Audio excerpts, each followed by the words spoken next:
অশান্ত বাংলাদেশে গিয়ে প্রকাশ্য রাস্তায় দুষ্কৃতীদের হাতে আক্রান্ত হয়েছিলেন উত্তর চব্বিশ পরগনার বেলঘরিয়ার এক যুবক। কোনো রকমে দেশে ফিরে ওপার বাংলার ভয়াবহ অভিজ্ঞতার কথা শুনিয়েছিলেন সায়ন ঘোষ। বাংলাদেশে ঘুরতে গিয়ে কামারহাটি পৌরসভার অন্তর্গত 23 নম্বর ওয়ার্ডের দেশপ্রিয় নগর 35 নম্বর সোনার বাংলার বাসিন্দা সায়ন ঘোষের বাড়িতে মঙ্গলবার সকালবেলায় এসেছিলেন প্রদেশ কংগ্রেস সভাপতি শুভঙ্কর সরকার এবং ঠিক তারপরেই এদিন দুপুরবেলা তার বাড়িতে আসেন বিজেপির প্রাক্তন সাংসদ অর্জুন সিং। অর্জুন এদিন দীর্ঘক্ষণ সায়নের সঙ্গে কথা বলেন এবং তার পরিবারের পাশে থাকারও আশ্বাস দিয়েছেন। সায়ন এবং তার পরিবারের সঙ্গে সাক্ষাৎ শেষে কি বললেন অর্জুন সিং এবং সায়ন ঘোষ তা শুনুন বিস্তারিত। সনাতনী মানুষ ওখানে গিয়ে এরকম প্রথম তো রিস্ক নিয়ে গেছিল, এটাই একটা বড় কথা। তারপরে ঠাকুরের আশীর্বাদে বেঁচে চলে এসছে, এটা ঠাকুরকে 100 বার যদি ধন্যবাদ দেওয়া যায় যে ভয়াবহ পরিস্থিতি নিয়েও কথা বলছে যে ধরনের ওর সঙ্গে হয়েছে। ওর বন্ধু হয়তো ইসলাম ধর্মের লোক, কিন্তু ওকে বাঁচাবার চেষ্টা করেছে। আমি তাকেও ধন্যবাদ জানাবো। কেউ একজন মানুষ হলেও চেষ্টা করেছিল ওকে বাঁচাবার জন্য। মানবতা দেখিয়েছে, কিন্তু অ্যাকচুয়ালি মানবতা দেখাবার জায়গা আর নেই ওখানে। বাংলাদেশে মানবতা বলে ওখানে কোনো শব্দ নেই, হিউম্যান রাইটস বলে কোনো শব্দ নেই। যেখানে স্টিচ করাবার জন্যে মানে যতই শত্রু হোক, ভারতবর্ষে এমন কোথাও ঘটনা ঘটবে না যে শত্রু হলেও যদি উন্ডেড আছে তাকে হসপিটালে নিয়ে যেতে স্টিচ করতে দেবে না, হসপিটাল ঘোরাবে। এই ধরনের মানসিকভাবে ওখানকার মানুষ বিকৃত হয়ে গেছে। এই মানসিকভাবে যারা বিকৃত হয়ে যায় তাদেরকে সোজা ভাষায় বুঝালে কিচ্ছু হবে না। এবার এই ভাষাটা কি হবে, সেটা যে লেভেলের ব্যাপার আছে সেই লেভেল তো আমাদের নয়।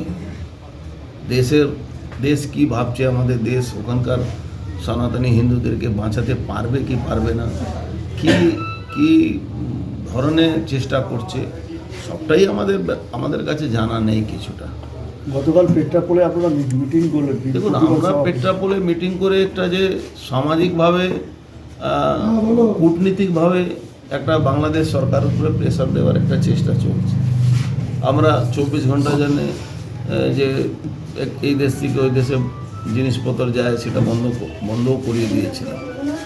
আমরা সব রকম চেষ্টা করছি, কিন্তু এটা আন্তর্রাষ্ট্রীয় ম্যাটার হয়ে গেছে। সেখানে খুব বড় লেভেল চিন্তা ভাবনা না করলে সনাতন ধর্মের মানুষ বাঁচতে পারবে না। ইভেন যে কথাটা সায়ন বলছিল কি, যে ছেলেটা যে ওর বন্ধু ছিল, মুসলিম ছিল, তার বাড়িতেও গেছিল, তারা চেষ্টা করেছে তাদেরকেও, ওরা এমন পরিস্থিতি করেছে তাদেরকেও মারধর করে। ইন্ডিয়ান হিন্দু বলে না, যেহেতু ওর বাড়িতে গিয়েছিল একজন মুসলমান, কেন ওকে ডেকেছে এইটা নিয়ে ওর উপরে ক্ষোভ ছিল। এটা খুব বাজে পরিস্থিতি হয়ে গেছে। তার আজকে প্রমাণও দেখলাম আমরা, যে চিন্ময় প্রভুকে লইয়ার অব্দি দিতে পারল। তাহলে কি আমরা সেই যাদবের জায়গা পৌঁছে যাচ্ছি, যে পাকিস্তানের একজন আমাদের দেশের নাগরিককে চোর হিসাবে ওখানে ইরান থেকে তুলে নিয়ে বলছে আমার পাকিস্তানে ঘুরছিল, তখন ইন্টারন্যাশনাল কোর্ট ওকে ফাঁসি দিয়ে দিয়েছিল। ইন্টারন্যাশনাল কোর্ট সরব দিচ্ছে না, এই যে যাদব।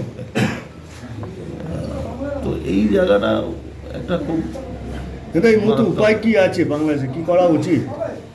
দেখুন, বাংলাদেশের প্রথম তো আমাদের পশ্চিমবাংলা কি হয়ে গেছে, সব ব্যাপারটাই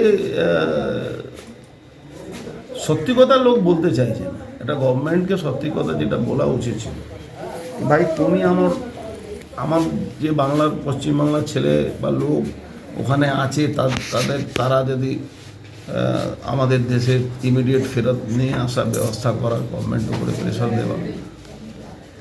একটা কোনো না কোনোভাবে এমন পরিস্থিতি হচ্ছে কি, আমি কাউকে খুশি করার জন্য এই জায়গাটা একটা খুব মারাত্মক জায়গা চলে গেছে। আমি খুশি করার জন্য কিছু বলছি না। কি হাতা দাদা বেলঘরিয়া থানাতে সায়ন ঘোষ 30 তারিখে অভিযোগ দায়ের করলো, 2 তারিখে তার জিডি নেওয়া হলো, তাকে জিডি কপি দেওয়া হলো, কি বলবেন? দেখুন, যে পরিস্থিতি বাংলাদেশে হয়েছে সেই পরিস্থিতি পশ্চিমবাংলাও আস্তে আস্তে হচ্ছে। এখানেও আপনি জানেন 2 বছর আগে, 3 বছর হয়ে গেল মনীষ শুক্লা মার্ডার হয়ে একটা লয়ার দাঁড়ায় না। এখানে ব্যারাকপুর কোর্টে ট্রায়ালের জন্য একটা লয়ার পাওয়া যায় না। একই পরিস্থিতি আছে, এখানেও এফআইআর নেওয়া হয় না। আমার এই পৃথ্বীরাজ আছে এখানে বসে আছে, এর সঙ্গে যখন ঘটনা ঘটেছিল এই একটা ভিডিও পোস্ট করেছিল, সত্যি ঘটনা, একটা ক্রিমিনালের ব্যাপারে ভিডিও পোস্ট করেছে, তার জন্য ওকে বারবার পুলিশ ডাকছে। আরে ভাই, তুমি আমাকে কেন ডাকছো? আমি তো প্রমাণ দিয়েছি, মানুষ দেখেছে, তোমরাও দেখেছো, মিডিয়াও দেখেছে, প্রশাসনও দেখছে, তার জন্য ওকে বারবার ডাকে। আমি ওর বাড়িতে গিয়েছিলাম, আমি বললাম যদি ও এবার বলে কি কোন সূত্র ছিল, আমি বললাম বলবে অর্জুন সিং আমাকে দিয়েছে। কিন্তু কি সায়নের পরিবারের পাশে কিভাবে থাকছে? না, সায়ন খুব মানে একদম খুব কম বয়স ছেলে। আমি তার পরিবারের কাছে আমি বলবো ঠাকুরের আশীর্বাদ আমার ছেলে ফিরে এসেছে। বাংলাদেশ থেকে ফিরে আসা, যে লড়াইও দিয়ে এসছে এই কম বয়সে, ও আমার মনে হচ্ছে খুব পরিবারের পাশে যেভাবে আমাদের ওনারা চাইবেন সাহায্য করতে আমরা করব। আমরা একটা জিনিস নিশ্চয়ই বলবো কি কোনো আপনাদের মাধ্যমে কোনো ভারতবর্ষের মানুষকে এখন বাংলাদেশ যাওয়া উচিত না। কোনো মানুষ যাতে না যায়। দাদা পার্লামেন্টে কি আপনি এটাকে তোলানোর করুন ব্যবস্থা করবেন? যে পার্লামেন্ট আজকেও আলোচনা হচ্ছে, পার্লামেন্টে আলোচনা হলেই সব কিছু সলভ হবে এটা কোনো ব্যাপার না। আলোচনা হলেই সব কিছু মিটে যাবে এটা ব্যাপার না। এটা খুব বড় লেভেলের ব্যাপার। একটা দেশের থেকে যুদ্ধের পরিস্থিতি চলে যাচ্ছে। হিন্দুদেরকে যদি বাঁচাতে হলে তাহলে তো ওই রাস্তায় যেতে হবে। আমি তো কালকে বলেছি কি মোদিজির কাছে আমরা আবেদন রাখবো কি ওখানে যারা হিন্দু বাউল এলাকা আছে তাকে দরকার হলে সেনাবাহিনী দিয়ে অ্যাটাক করে একটা নতুন হিন্দু রাষ্ট্র, ওখানে সনাতনীদের একটা রাষ্ট্র করে দেওয়া উচিত। কাকে রিকোয়েস্ট করবো?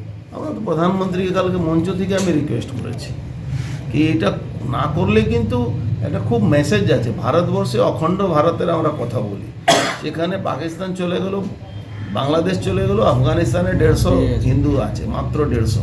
তাদেরও ফ্যামিলি লোকেরা থাকে না, তারা ব্যবসার জন্য ওখানে থাকছে।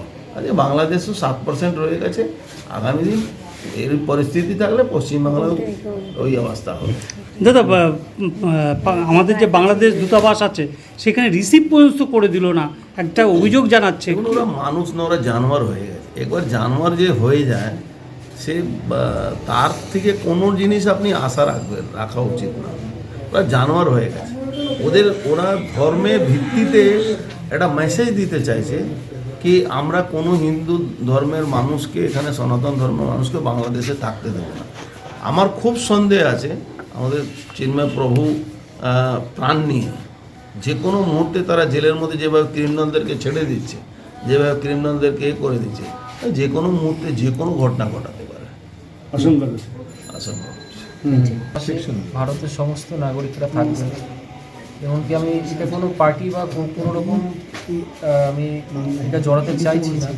আমি শুধু চাইছি যেন আমার পাশে সম্পূর্ণ দেশ থাকে এবং দোষীদের শাস্তির জন্য সাহায্য করে। বাংলা খবর, আপনার রাজনীতি, আপনার আওয়াজ।